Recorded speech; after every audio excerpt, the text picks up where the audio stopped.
एक ही नारा गूंज रहा है,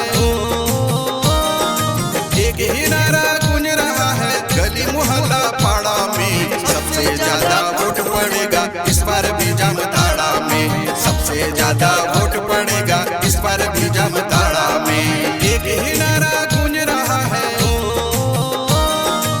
एक ही नारा गूंज रहा है, गली मोहल्ला पाड़ा में सबसे ज्यादा वोट पड़ेगा इस बार भी जामताड़ा में, सबसे ज्यादा वोट पड़ेगा इस बार भी जामताड़ा में।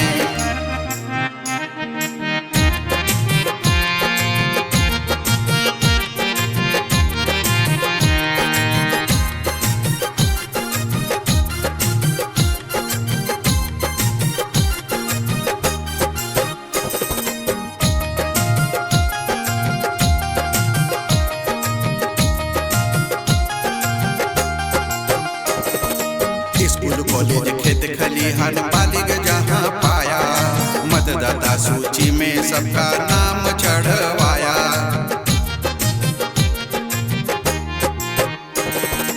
स्कूल कॉलेज खेत खलिहान बालिग जहाँ पाया, मतदाता सूची में सबका नाम चढ़वाया।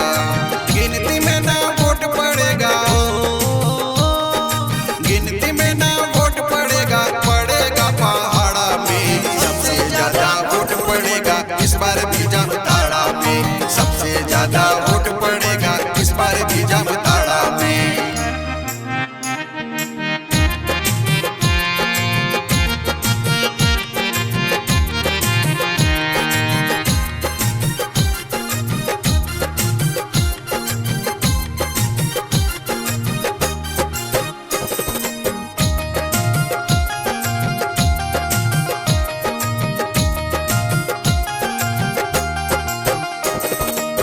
SBEP ने अभियान चलाया, मतदाता जागरूकता ऐसा फैलाया।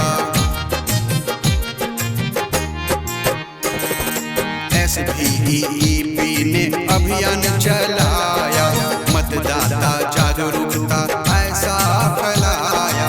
अब की वोटर नहीं बिकेगा, अब की वोटर नहीं बिकेगा, काजू और छुहाड़ा में सबसे ज्यादा वोट पड़ेगा इस बार भी जामताड़ा में, सबसे ज्यादा वोट पड़ेगा इस बार भी जामताड़ा में।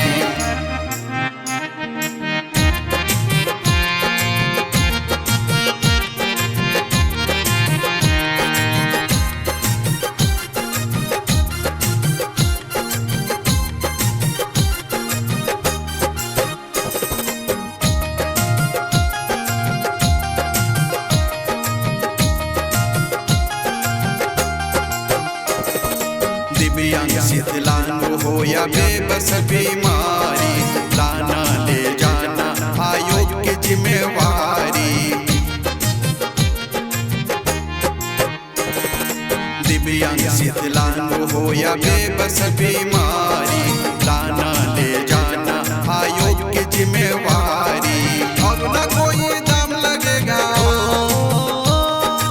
अब न कोई दाम लगेगा, टैक्सी टेम्पू भाड़ा में सबसे ज्यादा वोट पड़ेगा इस बार भी जामताड़ा में, सबसे ज्यादा वोट पड़ेगा इस बार भी जामताड़ा में। एक ही नारा गूंज रहा है, एक ही नारा गूंज रहा है, गली मोहल्ला पाड़ा में सबसे ज्यादा वोट पड़ेगा इस बार भी जामताड़ा में, सबसे ज्यादा